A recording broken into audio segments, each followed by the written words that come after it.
Kita bersatu dalam doa. Damai sejahtera dari Tuhan Allah kita, itulah yang melampaui segala akal dan pikiranmu, di dalam Kristus Yesus Tuhan kita. Amin. Salam, saudara-saudari yang terkasih dalam nama Tuhan kita Yesus Kristus. Nats firman Tuhan dalam ibadah pertanyaan kita pada malam hari ini, atau yang menjadi nats epistel pada Minggu tanggal 20 November 2022, yaitu terambil dari Pengkhotbah, pasalnya yang ke-8 ayatnya ke-9 sampai yang ke-17. Demikian firman Tuhan. Semua ini telah kulihat dan aku memberi perhatian kepada segala perbuatan yang dilakukan di bawah matahari. Ketika orang yang satu menguasai orang yang lain hingga ia celaka. Aku melihat juga orang-orang fasik yang akan dikuburkan boleh masuk, sedangkan orang yang berlaku benar harus pergi dari tempat yang kudus dan dilupakan dalam kota.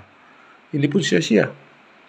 Oleh karena hukuman terhadap perbuatan jahat tidak segera dilaksanakan, maka hati manusia penuh niat untuk berbuat jahat.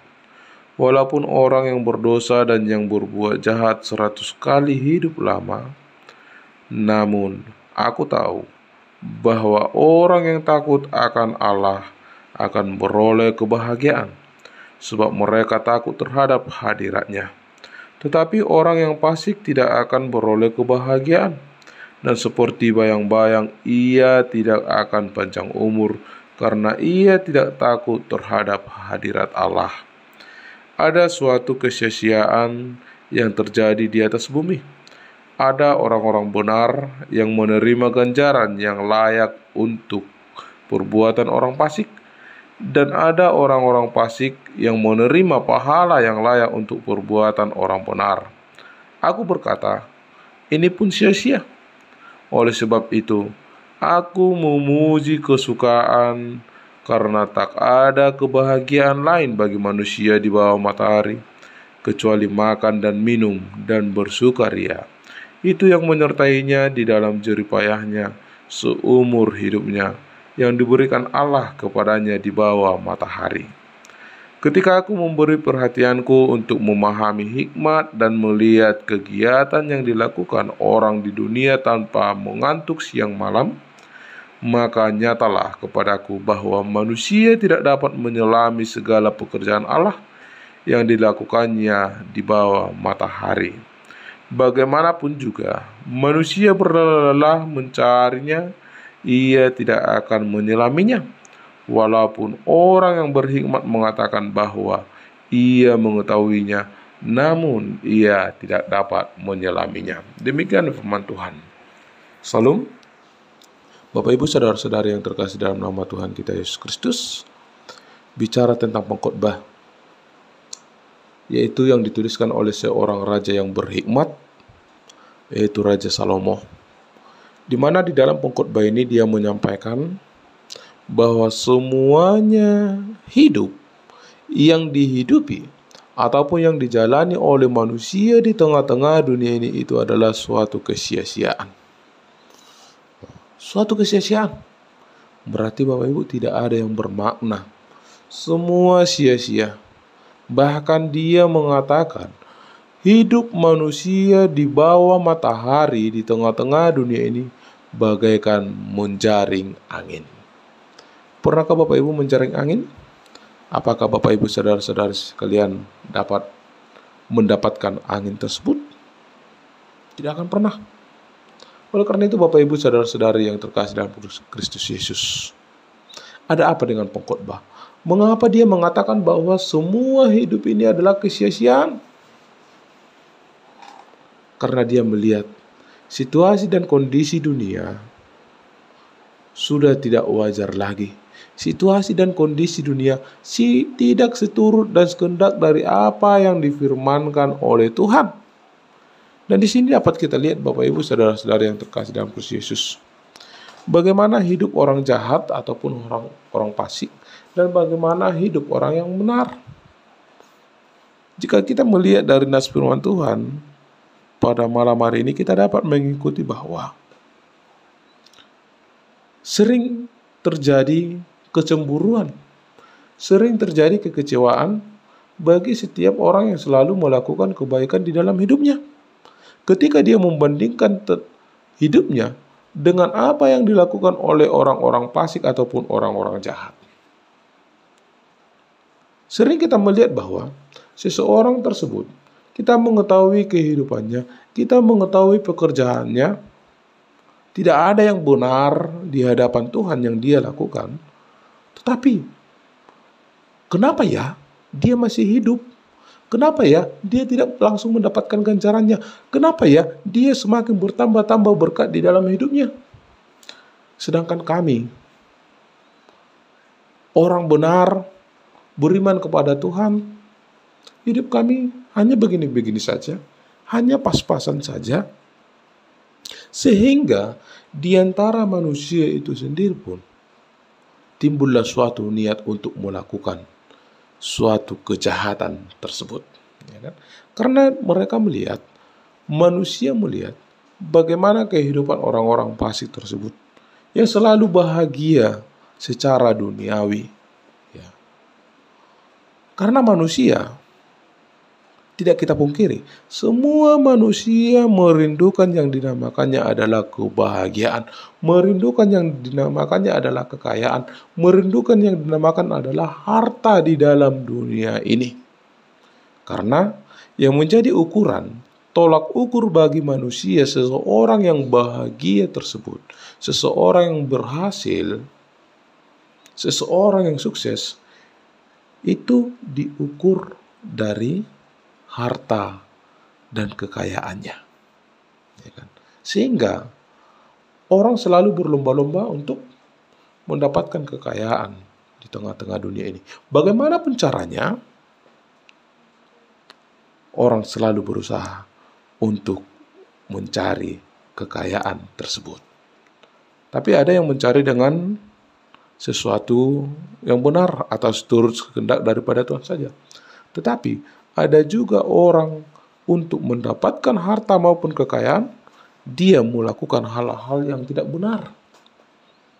Dan disinilah pengkhotbah melihat bahwa sudah semakin banyak manusia yang hanya merindukan harta duniawi. Bahkan tidak kita pungkiri, Bapak Ibu saudara-saudari yang terkasih dalam nama Tuhan kita Yesus Kristus, di dalam kehidupan orang Batak itu identik dengan yang dikatakannya 3H, Hamoraon, Hagabeon, Hasangapon. Inilah yang selalu diusahakan ataupun dilakukan oleh orang Batak bagaimana untuk mendapatkan ketiga hal ini. Karena ada suatu prinsip bahwa kesempurnaan seseorang itu jikalau sudah mendapatkan yang tiga ini, yaitu Hamoraon, kekayaan, ya kan? Hagabeon. Nah, Hagabeon dalam artian bahwa memiliki keturunan, memiliki anak laki-laki dan memiliki anak perempuan. Itu yang dinamakan Gabe. Dan Hasangapon. Hasangapon, suatu tahta, suatu kehormatan. Sehingga tidak kita pungkiri, kita selalu berusaha untuk mendapatkan hal yang tiga ini. Dan ini yang menjadi tujuan hidup kita di tengah-tengah dunia ini, itu tidak kita pungkiri. Tapi Bapak Ibu saudara-saudara yang terkasih dalam Kristus Yesus, saat ini kita diingatkan bahwa itu juga semua adalah suatu kesia-siaan. Ya. Jikalaupun kita melihat bahwa orang jahat tersebut, orang fasik tersebut, semakin hari semakin terberkati di dalam kehidupannya, sehingga kita cemburu dan kita ingin mencoba mengikuti dia, melakukan seperti apa yang dilakukannya. Ingat, saudara-saudariku yang terkasih dalam nama Tuhan kita Yesus Kristus, dikatakan bahwa yang berbahagia adalah orang yang selalu melakukan kehendak Tuhan. Mari kita lihat di ayat 12, dikatakan bahwa walaupun orang yang berdosa dan berbuat jahat 100 kali hidup lama, namun aku tahu bahwa orang yang takut akan Allah akan beroleh kebahagiaan, sebab mereka takut terhadap hadirat-Nya. Mari Bapak Ibu sebagai umat percaya, sebagai orang percaya. Sekalipun banyak orang yang melakukan kejahatan di tengah-tengah dunia ini, ya, dan sekalipun kita melihat bahwa orang-orang jahat tersebut selalu terberkati, selalu banyak berkat di dalam hidupnya, ingat, itu bukan menjadi patokan kebahagiaan, ya. Tetapi kebahagiaan itu ketika kita hidup bersama dengan Tuhan, takut terhadap hadirat Tuhan. Tetapi orang yang fasik tidak akan beroleh kebahagiaan, dan seperti bayang-bayang ia tidak akan panjang umur karena ia tidak takut terhadap hadirat Allah. Ini menjadi kata kunci bagi kita Bapak Ibu, ya. Orang yang selalu melakukan kejahatan tersebut ataupun orang fasik tersebut, mereka tidak akan beroleh kebahagiaan. Mana kamu pilih? Oleh karena itu Bapak Ibu Saudara-saudara yang terkasih dalam Tuhan kita Yesus Kristus, saat ini kita diingatkan untuk tetaplah hidup di dalam hadirat Tuhan. Jangan pernah tergoda dengan dunia ini. Sekalipun dunia ini menawarkan kebahagiaan, menawarkan harta kekayaan di tengah-tengah dunia ini, jangan sekali-sekali kita tergoda akan hal itu. Tapi kita ingat, kebahagiaan bagi orang yang percaya itu hanya ada di dalam Tuhan Yesus Kristus. Bapak Ibu Saudara-saudari yang terkasih dalam nama Tuhan kita Yesus Kristus, ada sebuah ilustrasi. Suatu ketika ada seorang lelaki yang dimana pekerjaannya sehari-hari adalah sebagai tukang kayu, di mana dia pergi mengambil kayu ke hutan, lalu dia menjual ke pasar. Itulah kehidupannya sehari-hari untuk mencukupi kebutuhan keluarganya. Tapi dia memiliki seekor kuda putih yang sangat cantik. Lalu Bapak Ibu Saudara-saudari yang terkasih dalam nama Tuhan kita Yesus Kristus, banyak tawaran bagi dia supaya dia menjual kuda putihnya. Bahkan tawaran-tawaran yang disampaikan kepadanya itu adalah memiliki nilai yang sangat tinggi. Bahkan seorang raja sendiri menyukai kuda putih yang dia miliki. Lalu si lelaki tua tersebut menyampaikan kepada setiap orang yang menawar kudanya tersebut, dia mengatakan demikian, bahwa aku tidak menjual kudaku ini karena kuda ini sudah menjadi sahabatku dan aku tidak akan menjualnya. Itu dia sampaikan. Lalu suatu ketika Bapak Ibu Saudara-saudara yang terkasih dalam nama Tuhan kita Yesus Kristus, dia terbangun dari tidurnya dan dia pergi ke kandang kuda tersebut, dan dia melihat bahwa tidak ada lagi kudanya di dalam kandang tersebut. Lalu para tetangga datang menghampiri dia dan menyampaikan kepada dia, "Kamulah orang terbodoh yang pernah kami jumpai. Sudah begitu banyak tawaran yang datang kepadamu untuk membeli kudamu tersebut, tapi kamu tidak mau memberikannya. Sampai raja sendiri pun sudah menawar kudamu, tapi kamu juga tidak mau memberikannya. Inilah hasilnya. Kamu tidak memperoleh berkat, ya kan? Kudamu tidak ada lagi di kandang. Kudamu itu sudah dicuri orang. Itu adalah suatu kutukan bagimu." Itu kata pada para tetangganya kepadanya. Lalu lelaki tua tersebut menyampaikan kepada para tetangganya, menjawab,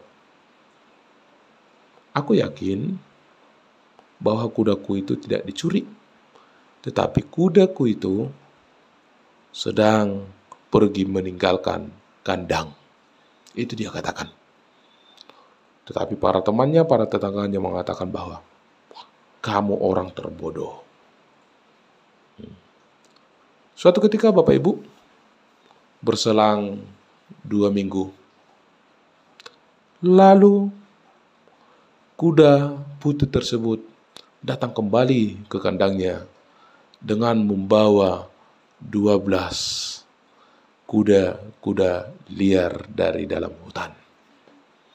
Begitu dia lihat kandangnya telah terisi oleh kuda-kuda tersebut, yaitu kuda putihnya dan 12 kuda putih yang baru, dia melihat dan dia kaget. Wow, akhirnya kuda putihku datang dan juga membawa 12 kuda-kuda liar dari hutan. Lalu para tetangganya datang juga menghampiri dia dan mengatakan, "Kamu sangat terberkati. Benar yang apa kamu katakan? Ketika kami mengatakan bahwa kudamu telah dicuri orang, tapi kamu mengatakan bahwa kudamu hanya meninggalkan kandang. Dan hari ini kami telah melihat bahwa kudamu telah membawa 12 kuda-kuda baru. Sungguh banyak berkat di dalam hidupmu." Itu kata para tetangga kepada dia. Tetapi apa yang dia katakan? Dia menjawab, "Jangan terlalu mudah kalian mengatakan ini menjadi berkat bagiku. Belum tentu." Itu dia katakan. Lalu para tetangganya mengatakan, "Kenapa kamu mengatakan demikian? Coba hitung. 12 kuda yang datang ke kandang kudamu saat ini. Coba dijual kuda yang 12 ini. Itu akan mendatangkan suatu keuntungan besar bagimu." Itu kata para tetangganya. Tapi dia tetap mengatakan bahwa tidak, katanya. Lalu, Bapak Ibu saudara-saudari yang terkasih dalam nama Tuhan kita Yesus Kristus, dia memanggil anaknya dan menyuruh anaknya untuk menjinakkan kuda-kuda tersebut, ke-12 kuda tersebut. Lalu ketika anaknya menjinakkan kuda tersebut, anaknya terjatuh. Dan anaknya celaka, cedera, dan mengalami patah tulang. Sehingga kedua kaki anaknya harus diamputasi. Lalu para tetangganya juga datang kepadanya dan mengatakan kepadanya, "Benar yang kamu katakan, bahwa kuda yang 12 tersebut tidak mendatangkan berkat bagimu. Tetapi ke-12 kuda tersebut telah mendatangkan kecelakaan kepadamu." Itu. Lalu dia mengatakan bahwa, "Janganlah kiranya kalian begitu mudah menghakimi. Kalian mengatakan bahwa saat ini aku mengalami kecelakaan, aku dikutuk. Tetapi aku mengatakan tidak. Karena kita tidak tahu apa yang akan terjadi pada hari esok.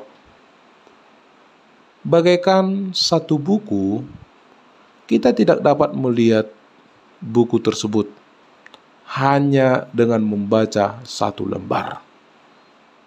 Atau hanya dengan membaca satu kalimat.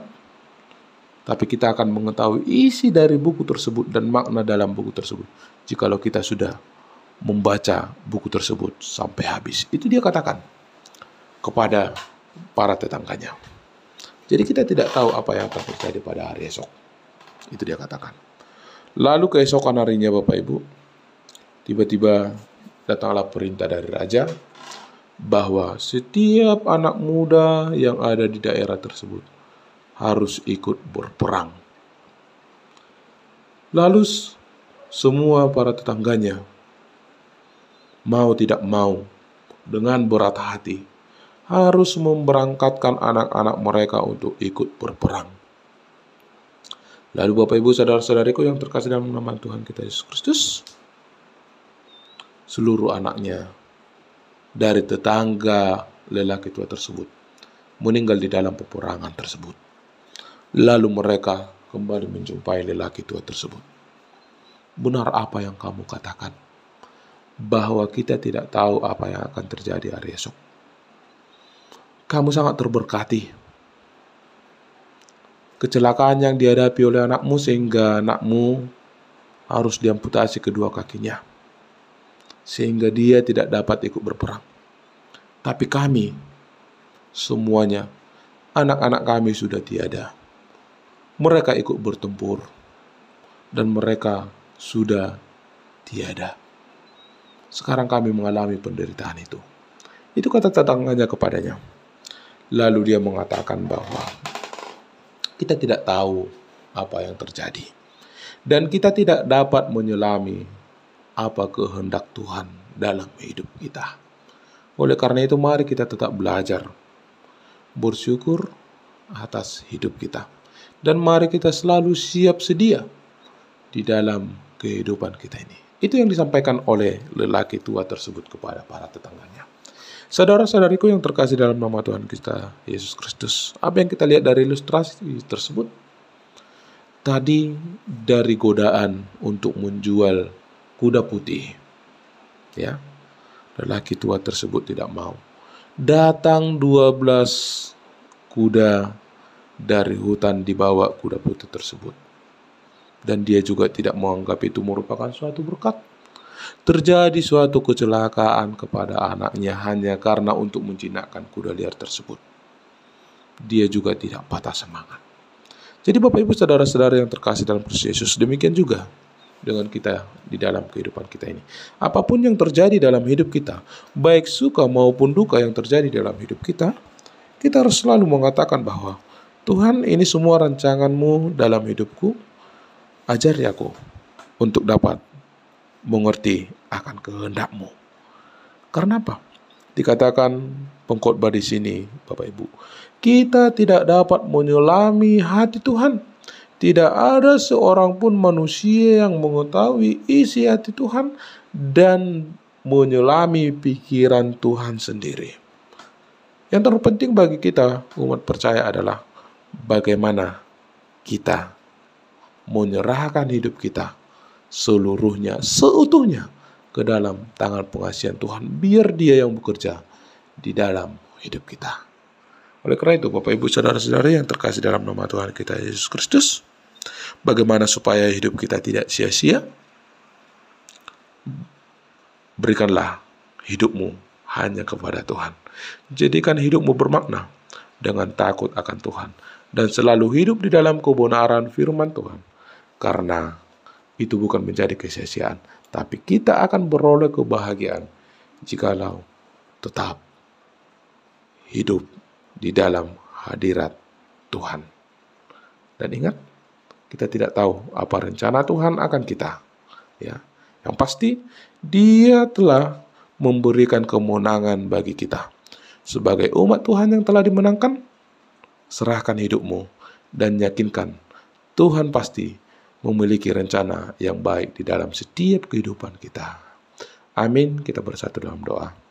Terima kasih Bapa di surga buat firman kebenaran-Mu yang dapat kami dengarkan pada saat ini, yang mengajarkan kami untuk kami selalu menyandarkan hidup kami dan menyerahkan hidup kami ke dalam tangan pengasihan-Mu. Karena Tuhanlah sumber kekuatan, sumber kemenangan bagi kami, yang telah menyelamatkan kami dan menebus kami dari keberdosaan kami.